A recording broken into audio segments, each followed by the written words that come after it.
दोस्तों, मानसिक स्वास्थ्य के बारे में और मानसिक रोगों में जो दवाइयाँ दी जाती हैं उसके बारे में बहुत ही सारी भ्रांतियाँ या जिसको मिथ्स कहते हैं, उसको बार-बार हम लोग दूर करते हैं। लेकिन उसके बावजूद भी लोगों में बहुत ज़्यादा भ्रांतियाँ हैं, जिससे वो परेशान रहते हैं और ना ही अपना अच्छा इलाज करा पाते हैं और ना ही अच्छी ज़िंदगी जी पाते हैं। मुझे इन दवाइयों की आदत लग जाएगी, एक बार दवाई शुरू होने से ये ज़िंदगी भर दवाई चलती है, इससे आदमी सुस्त हो जाता है, दिन भर नींद आती रहती है। दिन में नींद आती रहती है, ये नींद या नशे की दवाई होती है, इससे किडनी या लिवर ख़राब हो जाता है और ये पागलपन की दवाइयाँ होती हैं। कोशिश करिए कि दवाई के बिना ठीक हो जाएँ हम। देखिए, आपने देखा होगा कि अगर आपको मामूली बुखार है, तो आप आधी गोली से ठीक हो जाते हैं। आपको बहुत कम बुखार है, तो सिर में पट्टी रखने से ठीक हो जाते हैं। पर अगर ज़्यादा बुखार है, तो आपको इंजेक्शन भी देना पड़ता है, गोली भी देनी पड़ती है और पूरे बदन में या सिर में पट्टियाँ भी ठंडे पानी की करनी पड़ती है। इसी प्रकार हर बीमारी का जो है वो सीवियरिटी होती है, मतलब कि वो कितनी कम और कितनी ज़्यादा है। ये आपका मनोचिकित्सक जो है आपसे मिल के, आपसे बात करके और फिर डिसाइड करता है, इसमें कोई शक नहीं है। लेकिन आप देखिए कि थोड़ी-सी परेशानी में तो हम किसी भी बीमारी के लिए डॉक्टर से नहीं मिलते। तो मानसिक स्वास्थ्य के बारे में तो अभी लोग अवेयर ही नहीं हैं, तो उसके लिए कहाँ से इतनी जल्दी आ जाएँगे कि वो काउंसलिंग से ठीक हो जाएँगे। बहुत ज़्यादा परेशान हो जाते हैं, वो तब आते हैं हमारे पास। और कोई भी डॉक्टर आपकी दवाइयाँ, उसके साइड इफ़ेक्ट, उसको कितने दिन देना है, इसके बारे में उन्हें अच्छे से पढ़ाया गया होता है। उनकी किताबों में ये लिखा गया होता है। किसी भी चीज़ के साइड इफ़ेक्ट में यूँ तो ऐसे कोई गंभीर साइड इफ़ेक्ट किसी के होते नहीं हैं। पर अगर ऐसे साइड इफ़ेक्ट का हमें कोई डर है, तो हम 6-8 महीने में टेस्ट करके देख सकते हैं और रातों-रात ये जो है किडनी और लिवर इस प्रकार खराब नहीं हो जाते हैं हमारे। और इन दवाइयों को कहते हैं कि भई बहुत नींद आती है। अब आप खुद सोचिए कि अगर कोई आदमी बहुत ज़्यादा मैडनेस में या बहुत ज़्यादा क्रोध में जब वो अपने को आत्महत्या करने का प्रयास कर रहा है, दूसरे को मारने का प्रयास कर रहा है या घर की चीज़ें फोड़ रहा है, तो इसके लिए जो दवाइयाँ बनी हैं, वो प्राकृतिक रूप से ऐसी हैं जिसमें थोड़ा-सा नींद वाला अंश है। अगर वो ना हो, तो पेशेंट को काम एंड क्वाइट करना भी तो मुश्किल हो जाएगा ना। और शुरू में ये दी गई दवाइयाँ आगे चल के धीरे-धीरे कम होती हैं। लेकिन लोग 2-4 दिन में ये कह देते हैं कि मैंने गोली खाई, मुझे दिन भर नींद आती रही, अब मैं इस गोलियों को कभी नहीं खाऊँगा। और कई बार वो यहाँ-वहाँ दूसरी पद्धतियों में जाते हैं और हमारे इतने अनुभव में कम से कम हज़ारों लोगों ने जो है सुसाइड करके अपनी ज़िंदगी खो दी। इसलिए क्योंकि इलाज की उनको जो भ्रांतियाँ हैं, उनके घर-बाहर, उनके आस-पड़ोस एक अच्छा ट्रेंड देखेंगे कि हिंदुस्तान में ऐसा कौन आदमी है जो सलाह नहीं देता। बस आप अपने कान खुले रखिए, तो आपको कोई भी कहीं भी सलाह दे जाएगा। मैंने कई बार ये महसूस किया है कि ट्रेन में या फ्लाइट में आप अगर बताएं ना कि आप डॉक्टर हैं और वो आपको ही सलाह देना शुरू कर देते हैं, तो देखिए कि आपको जो चीज़ बताई जा रही है वो कितने क्वालिफाइड हैं और कैसे हैं।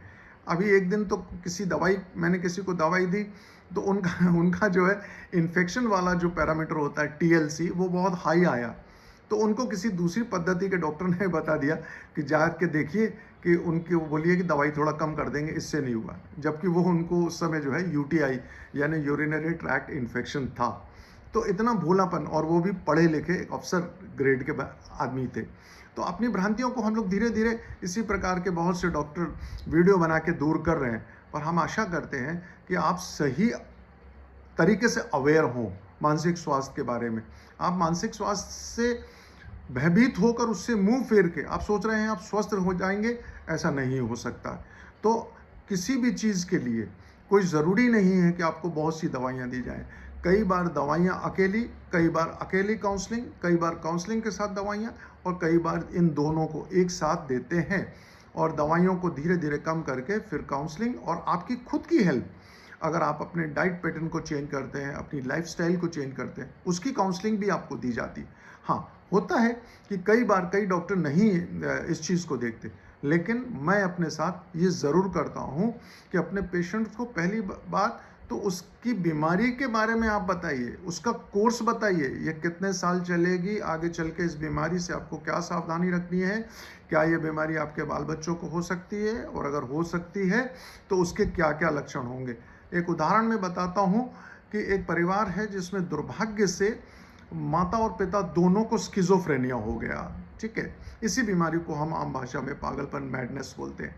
मैंने उनको आगाह किया, सतर्क किया, और वो कुछ समझदार निकले। और फिर एक दुर्भाग्य उनके साथ हो गया कि उनके 10.5 साल के बच्चे को स्कूल में इसके बहुत ही मामूली लक्षण दिखाई दिए। और चूंकि मैंने उन्हें समझाया हुआ था, वे मेरे पास उस बच्चे को लेकर आए हैं, और मैंने देखा कि वो वाले लक्षण उसमें शुरुआत हो गए। और मात्र थोड़ी सी दवाई देने में वो सिर्फ 3 महीने में बिल्कुल ठीक हो गया, और आज कई साल हो गए हैं उससे दोबारा नहीं हुआ। तो एक अच्छे इलाज के लिए बहुत ज़रूरी होता है कि जब भी आपको ये कुछ लक्षण होते हैं, अगर वो 1, 2, 3, 4 हफ्ते पुराने हैं, तो आप शीघ्र अतिशीघ्र दिखाइए। बीमारी जितनी पुरानी होकर अगर आप पहली बार दिखाते हैं, उसका उतना ही लंबा इलाज चलता है, उसमें उसका प्रोग्नोसिस उतना ही पुअर हो जाता है, और उसके हमेशा तक ठीक होने के चांसेस भी कम हो जाते हैं। आखिरी बात ये कि लोगों को ये कहना कि क्या मैं ठीक हो जाऊंगा, तो यहाँ पर हम ठीक होने से मतलब समझें कि ठीक होने का मतलब क्या। आमतौर पर जो लोगों की आशा होती है, मैं ठीक हो जाऊंगा मतलब मैं डिसीज़ फ्री हो जाऊंगा, मैं बीमारी को जड़ से ख़त्म कर दूंगा। देखिए, हकीकत में हमें समझना होगा कि हर बीमारी जो है वो जड़ से नहीं जाती, और हर बीमारी में ज़िंदगी भर दवाई चलती है, ऐसा भी नहीं होता है।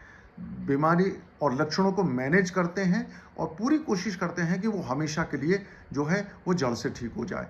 तो आप जो ही आपके लक्षण ठीक होते हैं, ये सबसे बड़ी भ्रांति है कि लोग जो है 5-6 लक्षणों के साथ आए हैं हमारे पास, सिम्टम्स के साथ आए हैं, हमने दवाइयों से उनको ठीक कर दिया, वो जो ही ठीक हुए उन्होंने दवाई बंद कर दी। ना उन्होंने ये सवाल किया इसका कोर्स क्या होगा, या ये जब दोबारा होगी तो दवाई आपको बढ़ा के देंगे, फिर दोबारा ठीक होने की संभावना थोड़ी कम हो जाएगी। और आखिरी में जो एक चीज़ नज़र आती है वो बड़ी आश्चर्यजनक है, बड़ी हंसी वाली है। लोग अपने पुराने इलाज के पर्चे छुपा लेते हैं, किस कारण से हम अभी तक नहीं जान पाए। वो अपने पुराने पर्चे छुपा लेते हैं कि डॉक्टर साहब शायद नई दवाई लिखेंगे तो नया कुछ मिरेकल या चमत्कार हो जाएगा। देखिए, ये नादानियाँ मत करिए, इससे आपको नुकसान ज़्यादा होता है, डॉक्टर को कम होता है। Thank you so much.